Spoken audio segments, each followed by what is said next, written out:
sports to law enforcement, activism, politics, the first female police officer of India, the first woman to head the United Nations Police. Well, we know her as a fearless and committed fighter against corruption and crime. A woman's pride, Dr. Kiran Bedi, joining us on Bahrain This Week. Ma'am, it's indeed a pleasure to have you with us. Thank you. And for all the interactions that I've seen with you yesterday at the Bahrain Kerala Samajam and today morning with the Indian Ladies Association, you are an inspiration. And personally and professionally, I take this as an honor.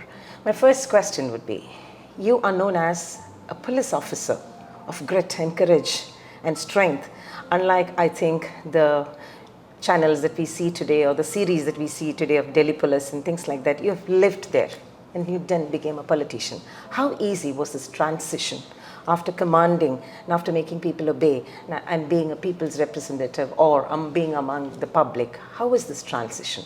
I've been always amongst the public.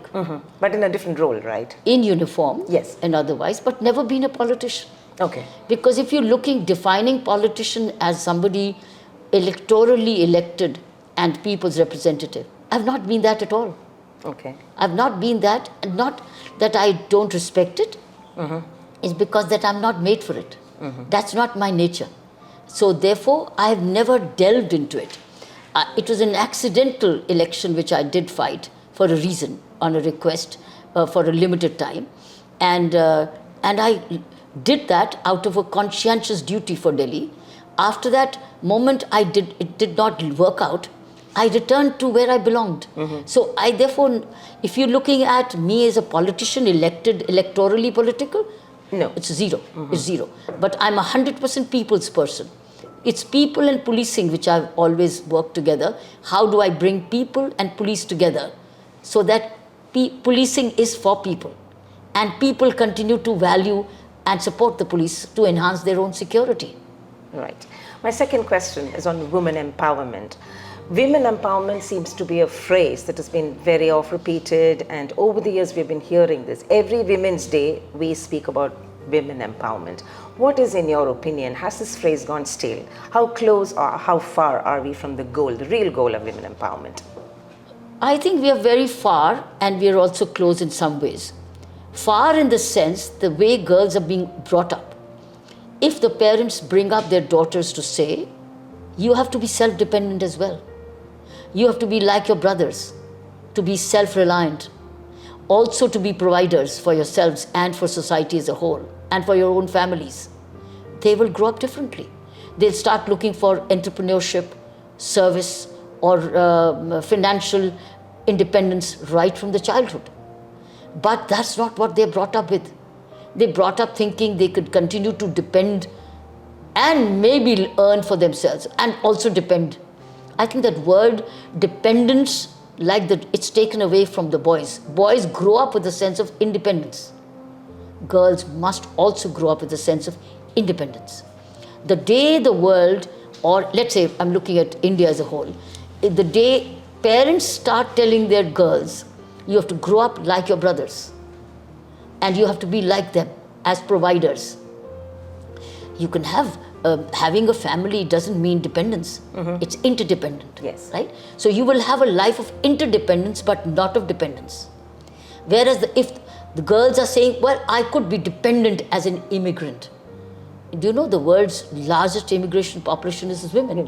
When they migrate from their one home to another home. I think it's a very difficult migration. Yes. For some it's very difficult to bear, and they take a long time to settle down with that migration. You don't have to be a migrant. Parents' home remains your home. You open your own home. And therefore, you choose your home. Continue to choose. You have now two homes. Just as your brother has two homes, he creates a new home and has his parents' home. You also have your parents' home. Why? Why not this change?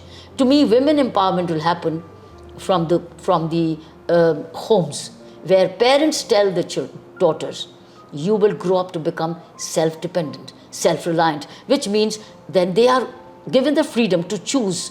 You want to go into life of service, public service? Do you want to go into life of business or entrepreneurship? You want to grow up to life of giving? Or you only want to be homemaker? Fine. perfectly fine, Yes. but you're happy with their choices. So women must be given saying, these are your choices, choose your choice. Great. And my final question. You've come here for an educational event, a related event. Do you observe a trend among youngsters prioritizing job and earning and self-dependence at an early age and sidelining education? Do you see that as a trend, and how important do you think Entrepreneurship is the spirit at the moment. Yes. You're right. It's not sidelining education. I think it's an early detection to see where is the young boy or a girl oriented towards. Okay. Not become unemployable graduate. Not become an unemployable master's in business administration, but an employable, skilled person in an element of his choice. Yeah. Profession of his choice, service of his choice, and not imposed. Engineering line of his choice, administration line of his choice, entrepreneurship, innovation line of his choice. The moment that is identified, the ecosystem should help him or her, whether it's angel funding, whether it's mentorship, whether it's internships, whether it's social network, right? Whether it's technical skill. And then that's education as well. It is education. But you grow up, see, reading literature will not give you a job.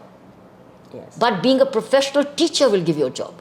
Reading literature will make you grow and expand in your thoughts. But being a professional teacher will give you an earning. So I would say, but if you want to be in earnings, you will constantly educate yourself because you'll remain a learner. So I think the parents need to early on understand where is the orientation of the girl or the boy, and then take them towards that. They can do schooling with skill, schooling with entrepreneurship, so that they can start earning as it is they're looking forward to earning early. Innovation, entrepreneurship is the key word today. But that doesn't take away the school. But the school becomes entrepreneurial. Right. Hobbies become entrepreneurial. If the child's hobby is towards playing football, all right, continue to do your schooling. You can do even schooling online today. Did we do during COVID 2 years of schooling online? Go learn football. Go join football academy. Become a football master or player, and also maybe a professional football player, maybe coach. Run your own academy. If his heart is in that, allow that. And not say, no, be an engineer. He'll continue to be sulking engineer, but looking for the football field all the time to play one day. So I think now is the time for parents to identify the earlier passion, skill, orientation, or the element within that child. Every one of us is born with an orientation. Allow the parents, a parent should allow and teacher should identify and provide an ecosystem of grooming it. That means the world will become richer and more prosperous. Great. Thank you very much, Dr. Bedi, for talking to Bahrain this week. Thank you. We only have that much of time, but I would just grab a minute to ask you. Delhi Police is a web series which has grabbed many people's attention.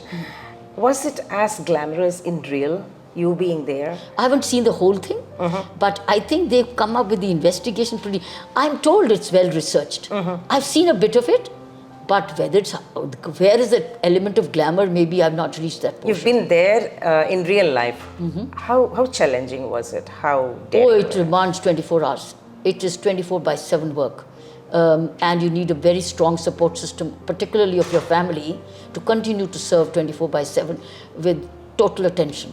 You cannot be just by yourself. You need very strong family support to be at work, dedicatedly, givingly, and be not worried about what's behind. Great.